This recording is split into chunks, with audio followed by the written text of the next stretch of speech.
Sebenarnya penyebab perut kembung itu macem-macem.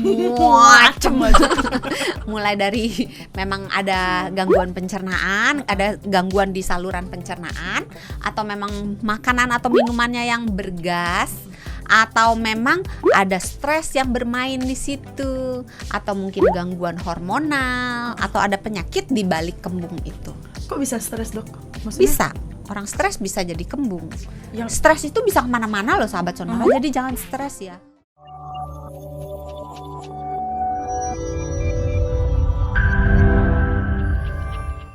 Hai sahabat sonora, kembali lagi di Kamus Sehat. Saya nggak sendirian karena saya pastinya ditemani dengan the one and only narasumber kita di Kamus Sehat, Dr. Santi dari Medical Center Kompas Gramedia. Kenapa ketawa-ketawa Sesa?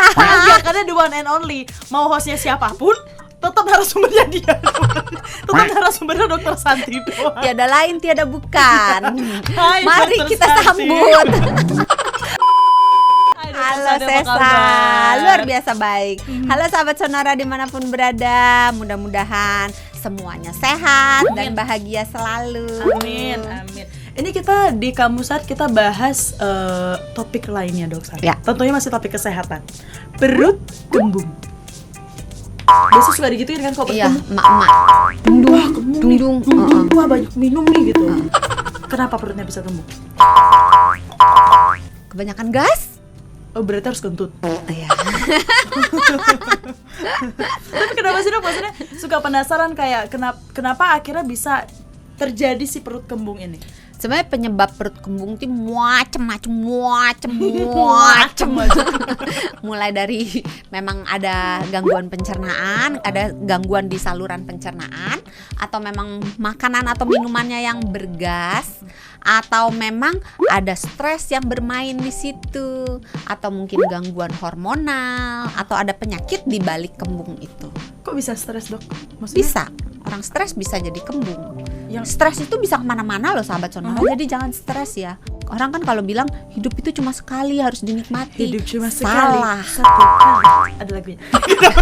Salah itu. Mati itu cuma sekali, hidup tuh setiap hari. Setiap hari. Jadi harus Benar. dinikmati. Jadi memang banyak penyebab dari si perut kembung. Iya, Kalau banyak. kita ngomongin dari makanan minuman, yang makanan minuman apa yang menjadi penyebab si perut kembung? Ada nggak, Dok? Yang paling jelas minuman bersoda. Iya, yang bergas. Karena di dalamnya aja udah penuh dengan gas, begitu dibuka aja kan?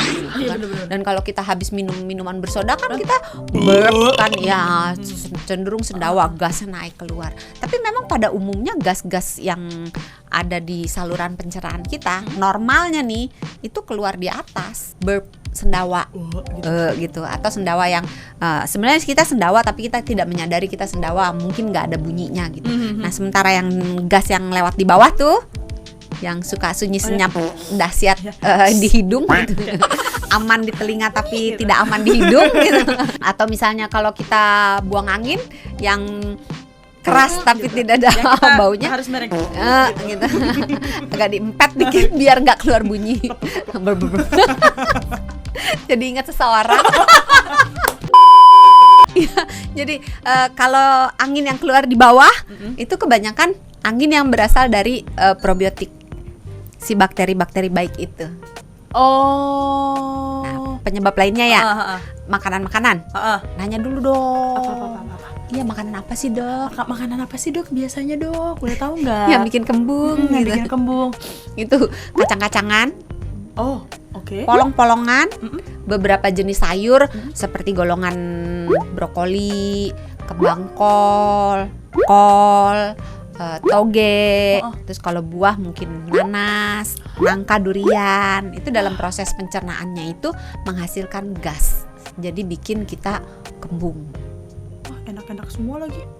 Atau beberapa makanan yang nggak cocok untuk beberapa orang, nggak semua tapi ya. Jadi misalnya susu dan produk turunannya, jadi kayak keju dan seterusnya itu pada orang yang nggak tahan itu bisa jadi kembung. makanan dan minuman tadi ada penyebabnya juga. Tapi di luar dari makanan dan minuman salah satunya tadi adalah stres. Terus apalagi tadi dok? Hormonal.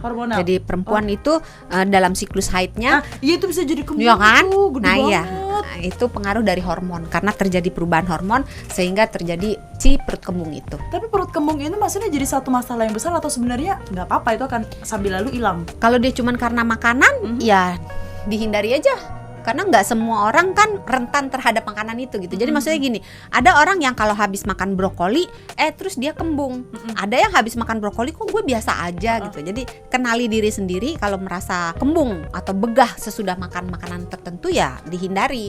Tapi kalau misalnya terjadinya perut kembung ini karena ada penyakit yang mendasarinya, misalnya ada sumbatan di saluran pencernaan atau ada penyakit di saluran pencernaan yang ujungnya jadi begah, itu ya harus diobati, harus dicari dulu nih penyebabnya apa. Yang paling gampang nih, yang paling gampang dan cukup sering terjadi, orang yang konstipasi alias sembelit. Itu biasanya kembung, begah, perutnya nggak enak, rasa penuh. Kenapa? Karena ada yang nyumbat di bawah situ. Karena pupnya nggak bisa keluar, jadi perutnya rasa begah. Nah kalau kayak gitu gampang, tinggal penyebab si konstipasinya, sembelitnya dibereskan, begahnya hilang. Tapi yang agak susah kan kalau misalnya sumbatannya itu misalnya ada massa atau ada tumor misalnya. Nah itu juga bisa menimbulkan begah juga karena ada sumbatan kan di situ.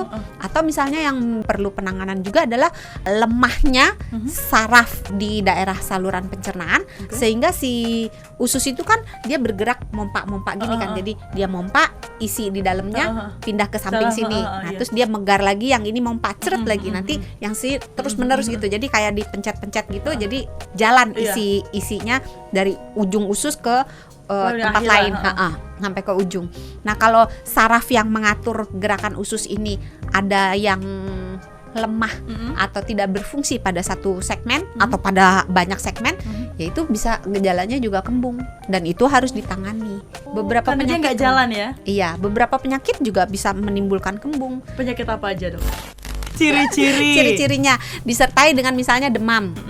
Atau disertai dengan perubahan pola buang air besar, entah nggak buang air besar atau malah buang air besarnya terus menerus, disertai dengan penurunan berat badan, disertai dengan rasa nggak pengen makan gitu, atau disertai dengan gangguan-gangguan yang lainnya, entah mukanya yang kok jadi kekuningan, atau kok disertai dengan buang air kecil atau buang air besarnya yang berubah gitu. Jadi ada gejala-gejala lainnya, itu sebaiknya hubungi tenaga kesehatan.